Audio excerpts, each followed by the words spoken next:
Bien le bonjour pirates, j'espère que vous allez bien. À votre avis, entre Hulk et l'Abomination, qui est le plus fort? Alors j'ai mon avis là-dessus et chacun possède son propre avis sur le sujet, avec bien sûr les faits qui vont avec. Mais comme vous aurez compris, je pose la question car aujourd'hui, je vais vous partager une vieille histoire de la foi où l'Abomination a massacré Hulk.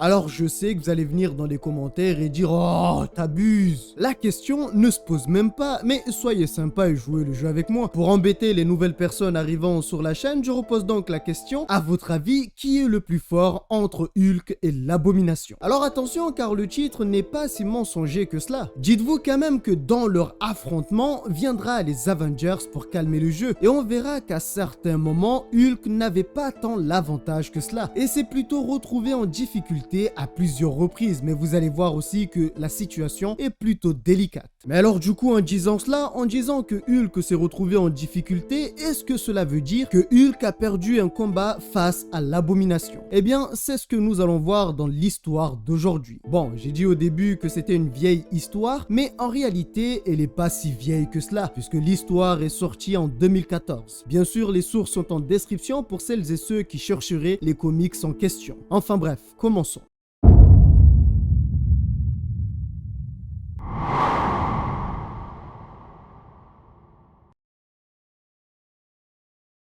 L'histoire commence assez violemment, car un beau jour, alors que le docteur Aaron Carpenter prit ses fonctions, comme à son habitude pour exercer ses fonctions, deux hommes se présenta à lui demandant de les suivre. Ce dernier était le plus grand chirurgien du cerveau vivant au monde et n'avait pas le choix car ces deux hommes étaient des agents du SHIELD. Tout avait été mis en place pour qu'ils puissent agir rapidement et 75 minutes plus tard, ils se trouvaient dans un autre lieu. Tout avait été installé, préparé pour qu'ils puissent agir dans les meilleures conditions, toutefois sans savoir qui était son patient. La raison de tout ce secret, la raison de son déplacement est qu'aujourd'hui, il devait opérer cet homme. Mais ce n'est pas n'importe qui. Dans l'ombre, un homme dirigeait l'opération. Et cet homme dit au docteur de ne pas hésiter et faire son travail. L'homme qu'il allait opérer souffrait d'un traumatisme crânien. Cet homme était Robert Bruce Banner. Le docteur comprit qu'il allait opérer Hulk.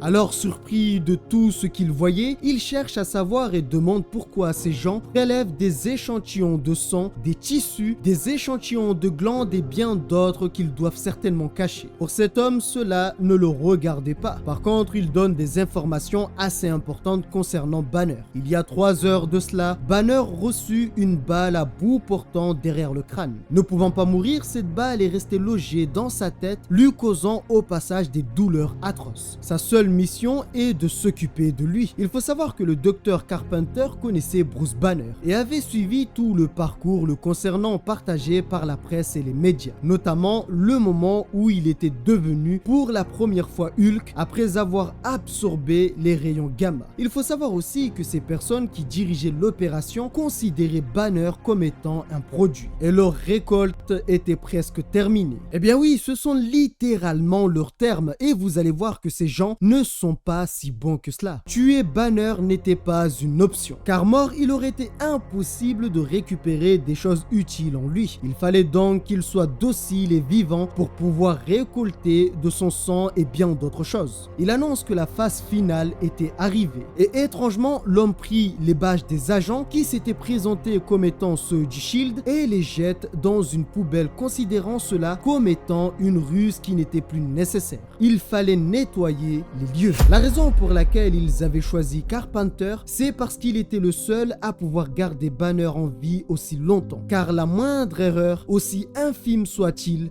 Banner pourrait mourir. Et durant l'opération, il reçut une nouvelle instruction de la part du même homme disant qu'une fois avoir sorti la balle de son cerveau, eh bien avant de refermer, il fallait ajouter quelque chose. C'est un implant capable de recevoir des signaux, de même que ceux existants pour traiter l'épilepsie. Cela pourrait leur permettre de déclencher les transformations de Hulk rien qu'avec une télécommande et sur demande. Mais pour le docteur, cela était de la folie. Il ne pouvait mettre une telle chose dans le cerveau de Banner Banner sans l'avoir étudié, sans préparation, et cela même pour le Shield. Mais cet homme qui donnait les instructions dans l'ombre informe qu'en réalité, ils ne sont pas du Shield. Ils l'ont amené ici avec l'anesthésiste pour faire le travail, et tout cela dans le plus grand secret. Alors que le docteur Carpenter venait de comprendre que ce n'était pas le Shield, il devait prendre une décision. Soit faire ce qu'il demande, soit ne pas le faire. Le faire serait leur donner la possibilité de transformer Hulk en une arme à leur disposition. La situation est assez simple mais aussi très délicate. Soit l'implant est implanté et cela fonctionne et il contrôle Hulk, soit cela ne marche pas, mais de toute façon ce n'est pas grave car ils ont leur prélèvement et donc peuvent au final se débarrasser de Hulk. Mais étrangement,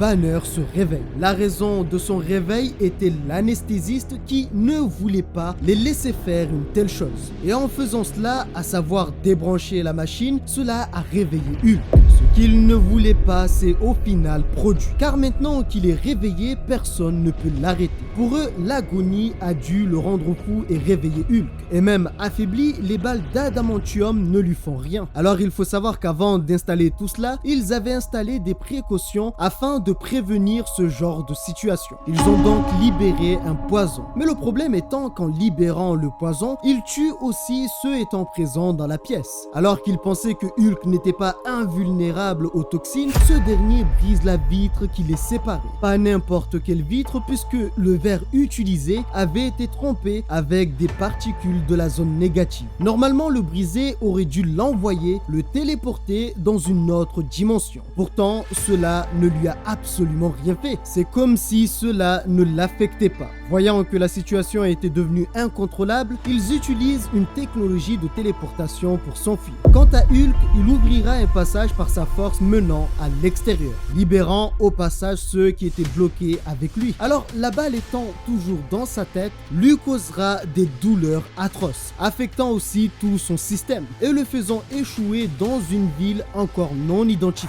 2 semaines plus tard, 2 agents viennent voir un homme. Cette fois-ci, ce sont vraiment des agents du Shield, l'agent Coulson et l'agent Hill. Ils n'ont aucune information concernant cette personne. Il ne possède aucune carte d'identité et son crâne a été ouvert en 2. Lorsqu'ils l'ont retrouvé, son cerveau pendait littéralement à son crâne. Actuellement, les dommages sont bien trop importants et il se pourrait que toute l'intelligence qu'il avait avant disparaisse à jamais. Il ne pourra plus être comme avant. Cet homme est Bruce Banner. Le Shield commença à chercher qui était le coupable derrière tout ça. Beaucoup de suspects ont commencé à sortir et le Shield suspectait à peu près tout le monde. Et vous allez voir que ça va très loin car ils suspectaient même leur propre agent. Actuellement, Banner se trouve dans une petite ville en Kentucky. Il faut savoir aussi qu'au même moment, quelque part ailleurs, des expériences étranges ont été mises en place. Pour le moment, cette chose était en morceaux. Il fallait donc l'assembler. Il leur manquait beaucoup de choses, mais avec le sang de Bruce Banner et ses glandes de gamma, cela va leur permettre de reconstruire l'abomination. Actuellement, le Shield surveille Banner et les lésions cérébrales causées sont bien trop importantes. Il était l'un des cerveaux les plus brillants de leur époque, mais maintenant, il n'est plus rien. Cela était devenu si grave que Banner avait complètement oublié son identité. Maintenant, il s'appelle Bobby. Et dans ces lieux, il s'était familiarisé avec le révérend et sa femme. La femme du révérend avait pris pour habitude de lui ramener son petit déjeuner. Et ce jour-là, Bruce a eu beaucoup de mal à ouvrir son déjeuner. Alors la vieille femme lui demande de le laisser faire, mais ce dernier devient complètement fou, disant que cela lui appartenait. Ces gens avaient l'habitude de le voir perdre le contrôle, et ils savaient comment le calmer enfin. Des fois, ça pouvait aller très loin. Étrangement, aujourd'hui, le révérend Bassey reçut un appel, et la personne lui demande de se rendre au magasin d'alimentation à Raleigh. Et il fallait aussi ramener Bruce. Alors il faut savoir que la vieille femme trouvait cela étrange et demandait même à son mari de ne pas y aller. Il fallait vérifier les lieux avant d'amener Bruce avec eux. Mais le révérend avait pris la décision d'amener Bruce. Arrivé en ville, tout ne se passe pas bien car Bruce se fera malmener par des inconnus, le traitant d'enfant. Au même moment, des gens approcheront le révérend afin de voir leur enfant, à savoir Bruce Banner. D'un autre côté, la vieille femme était en réalité plutôt balèze. À la recherche de la personne qui les a contactés, elle découvre qu'il y avait un agent du SHIELD dans leur ville. Ce dernier lui apprendra qu'en réalité, il n'était pas le seul. Il y avait beaucoup d'agents dans cette petite ville. La personne qui a tiré sur Banner est une personne du SHIELD. C'est une affaire interne et jusqu'à ce que le directeur Hill puisse trouver le coupable, ceux d'entre eux à avoir un alibi clair et solide ont été assignés ici pour surveiller Banner. Il faut savoir que la situation est si grave que même les agents présents dans cette ville, le SHIELD ne sait pas qui est vraiment un agent ou un traître. Eh ben oui, même ceux qui ont des alibis, il faut un alibi pour justifier son alibi qui sera justifié par un autre alibi. Wow!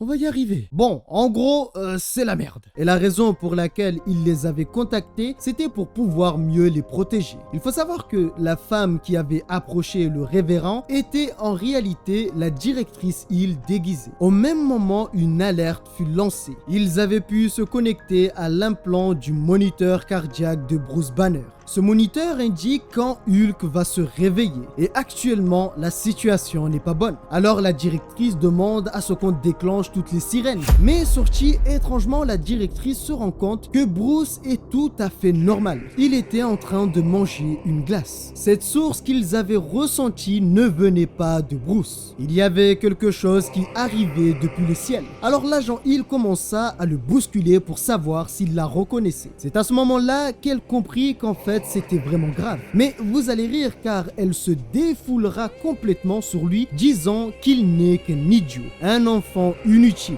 brisant au passage son avion. Cela était de trop. Bruce se mit donc en colère et laissa place à Hulk. Mais alors que Hulk venait d'arriver, il se fera frapper violemment par l'Abomination. Leur mission est une réussite. L'Abomination a fait exactement ce qu'ils avaient prévu, à savoir prendre pour cible Hulk.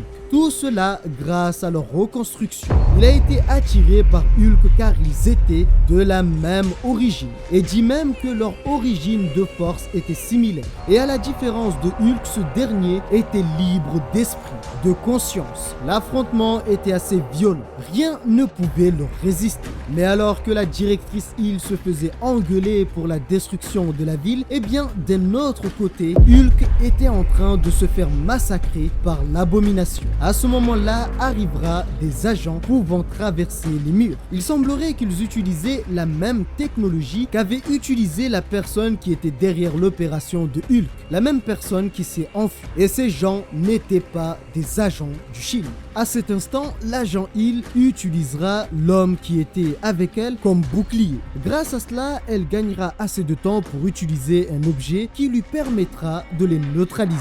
L'agent Hill voulait des réponses car jusqu'à maintenant, Hulk se trouvait en difficulté. Lorsqu'elle demanda à l'un des hommes à terre pourquoi avoir envoyé l'Abomination contre Hulk, ce dernier dit que ce n'est pas l'Abomination, car l'Abomination est mort. C'est devenu une sorte de marionnette animée avec du tissu gamma extrait de Banner. Alors ce n'est pas tout, car ces gens, comme ils sont arrivés à elle, eh bien ils repartent de la même façon. Le sol les absorbe. Pour mieux comprendre les choses, elle décide de prendre le bracelet de l'un d'eux, car à l'intérieur se trouve leur technologie de téléportation. Quant à Hulk, il était en train de combattre un monstre de puissance. Car oui, comme dit au début de l'histoire, et cela vient d'être confirmé avec les informations qu'a obtenues l'agent Hill, l'Abomination n'a pas de conscience. L'Abomination n'est pas vivant. Et cela, mélangé avec tout ce qu'on a prélevé à Banner, donne naissance à quelque chose d'incroyable, à quelque chose de puissant.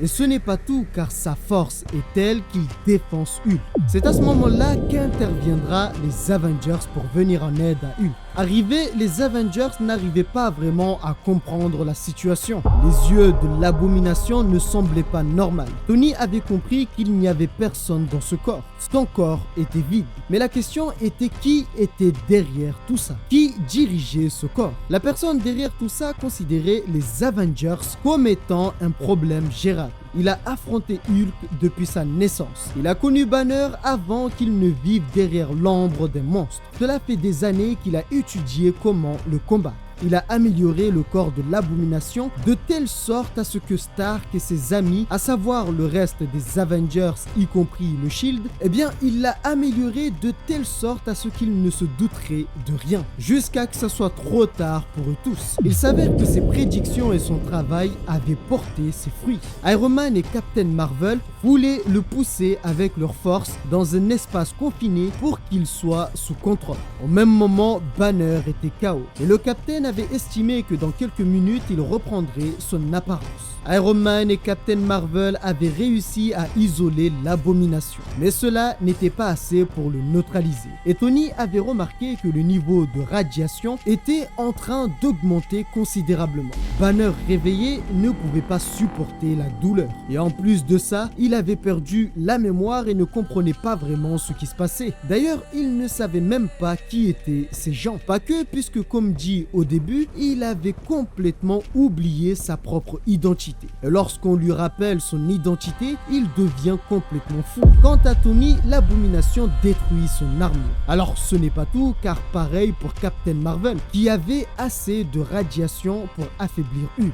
Mais étrangement, face à l'Abomination, cela ne fonctionnait pas. Quant à Roberto D'Acosta, lorsqu'il voulut intervenir, c'était la même chose. Pour rappel, Roberto avait la capacité d'absorber l'énergie, notamment celui du soleil. Mais face à l'Abomination, les rayons gamma sont beaucoup trop importants. Il aurait été impossible de l'arrêter. Alors Iron Man contacte le Capitaine pour l'informer qu'ils ont perdu contre l'Abomination. Et ce dernier se dirigeait vers lui. Il dira aussi au Capitaine qu'arrêter l'Abomination n'est pas dans leurs moyens. Il est une machine qui a été conçue pour tuer Hulk.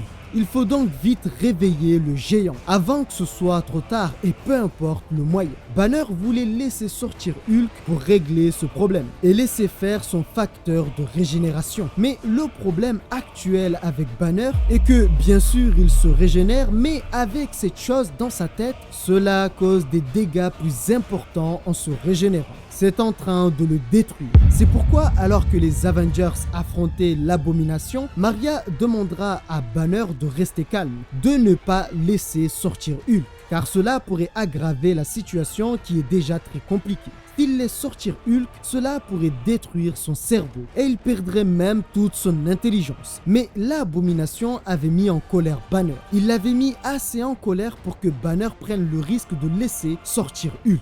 Oui, c'est bien sympa tout ça, Banner prend énormément de risques, mais sachez une chose, n'oubliez pas le titre de la vidéo. Cela ne change absolument rien, car Hulk prendra tout de même une sacrée raclée. Alors quand je dis une raclée, je suis bien trop gentil. Là, c'est plutôt une branlée interstellaire. Pas que lui, puisque les Avengers aussi prendront leur part. Une branlée dimensionnelle. Je sais que j'ai de l'imagination, mais sachez que c'est pas encore fini. La situation était telle que Maria demande à Hulk de rester à terre, car s'il ne le fait pas, l'Abomination allait le tuer. Mais Hulk se relève et dit que Hulk n'abandonne pas. Hulk venait de se relever en tenant le bouclier du Capitaine. Et en sang. Ouais, c'est à préciser, comme ça on pourra pas dire que mon titre est mensonger. Et alors que le Capitaine cherchait son bouclier, eh bien Hulk l'utilisait pour combattre l'Abomination. Maria informe aux autres que Hulk est instable, bien trop instable par rapport à d'habitude. Cela est dû à Banner qui a reçu des dommages cérébraux. Et d'après ce qu'ils ont remarqué, les transformations en Hulk le guérissent mal.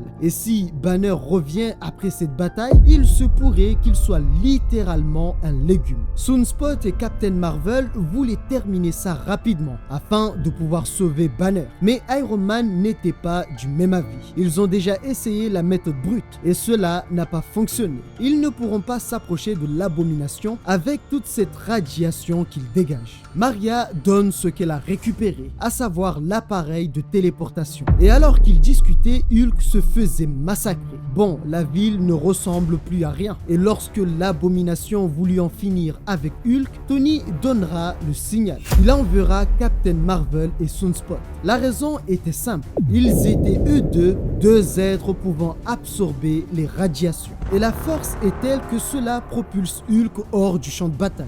Iron Man récupère le bouclier du Capitaine et installe l'appareil de téléportation que lui avait donné Maria. Captain Marvel et Sunspot avaient beaucoup de mal à absorber toute cette énergie gamma. cela faisait trop. Et Tony redonnera le bouclier à Hulk avec l'objet de téléportation installé. Lui seul avait la force nécessaire pour donner assez de puissance, assez de force pour transpercer l'abomination. Alors il faut savoir qu'avant d'établir ce plan, Iron Man n'était pas sûr que cela allait fonctionner. Mais le résultat est plutôt satisfaisant. Tony avait modifié le téléporteur pour qu'il s'active au moment de l'impact. Mais alors où est passée l'abomination? Eh bien, Tony informe qu'il est quelque part je ne sais où. Cela dépend de la force de Hulk. Donc peut-être quelque part près de Jupiter. Alors Captain Marvel accompagné de Sunspot décide d'aller vérifier afin de régler le problème pour qu'il ne soit pas plus grave dans le futur. Maintenant que la situation s'est calmée, vient un autre problème. Lorsque la directrice Maria Hill voulut le prendre, Tony refuse. Car tout ceci est arrivé sous leur directive. Ils étaient responsables de lui et ont vu tout cela se produire. Alors Tony ne pouvait pas laisser cela se reproduire une deuxième fois. Cette fois-ci, il décide de le prendre en charge. Bienvenue dans la ville du futur de Tony. Bon, vu comme ça, c'est pas très futuriste, mais restons concentrés car nous arrivons à la fin de cette histoire. Dans ces lieux se trouvait Arno Stark et Tony. Arno est le frère secret de Tony. Peut-être qu'un jour nous verrons son histoire. Tony voulait sauver Banner et pour cela il avait contacté le docteur Carpenter. Pour rappel, il est le meilleur neurochirurgien au monde. Il avait fourni des gants au docteur permettant de capturer ses mouvements. Cela lui permettrait d'exécuter chaque geste à la perfection. Et grâce à une machine super développée, cela lui a permis de faire l'opération dans les meilleures conditions. Il faut savoir que Tony n'était pas très confiant, car avant cela, il avait déjà essayé de se débarrasser de cette technologie. Voilà que maintenant, il l'infuse dans le cerveau d'une personne. Eh bien, comme vous aurez compris, comme Tony l'a si bien dit, il a donné une chose à insérer dans la tête de Banner. Une technologie qu'il voulait supprimer, qu'il pensait être trop dangereux. Et cette technologie devait permettre à Banner de récupérer la personne qu'il était. L'opération terminée, Tony cherche à savoir s'il n'y a pas eu de complications. Maintenant, la seule chose qu'il pouvait faire, c'était attendre. Laisser les capacités de Banner agir. Mais alors qu'il pensait qu'il se réveillerait quelques heures plus tard, eh bien Banner se réveille et reconnaît immédiatement Tony. Et la dernière chose qu'il se souvenait était l'abomination. En plus de cela, Banner pouvait même faire des blagues sur des personnages historiques, ce qui voulait dire qu'il avait récupéré sa mémoire. À cet instant, comme Tony, on penserait que tout allait bien, que Banner était de retour. Mais en réalité, les choses ne sont pas si simples. Bruce Banner est devenu intelligent. Mais à quel point est-il devenu intelligent?